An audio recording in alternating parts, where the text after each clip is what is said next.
Para seguir con temas de salud, en México la obesidad se ha convertido en un problema de salud pública y ahora personas con este padecimiento, para poder atenderlo, podrán acceder a una cirugía en el hospital de Tláhuac. Esta es la información. La clínica de obesidad del Hospital General Tláhuac recibió un premio de 100,000 pesos por un proyecto de investigación para ayudar a los capitalinos que sufren de esta enfermedad. Nosotros estamos diseñando un estudio en donde atendemos a la población con obesidad mórbida de la Ciudad de México que no tiene derecho a biencia y a través del Seguro Popular lo que estamos haciendo es vamos a implementar un nuevo dispositivo para bajar de peso a la gente. Es una cirugía, pero es mucho menos agresiva que las cirugías bariátricas tradicionales y la idea es utilizar el estímulo que ganamos hoy para la compra de equipamiento extra y la seguridad del paciente.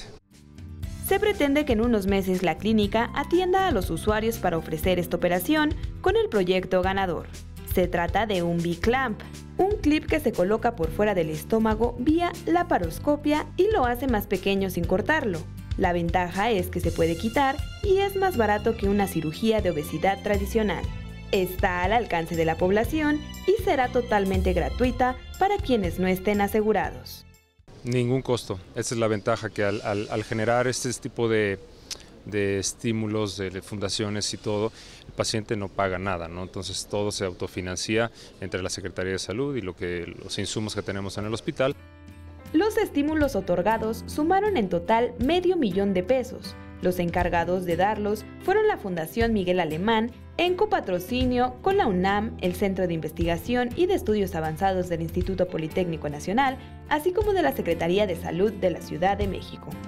En total participaron 51 proyectos, sin embargo, solo 26 fueron elegidos por el comité evaluador. La Fundación ha entregado estos premios durante 32 años a jóvenes investigadores que aportan mejoras a la salud. Cabe mencionar que este año se sumará a la Secretaría de Salud para continuar con el objetivo de mayores metas en el campo de salud. Con imágenes de Manuel Hernández, Iraíz Morquecho, 21 Noticias.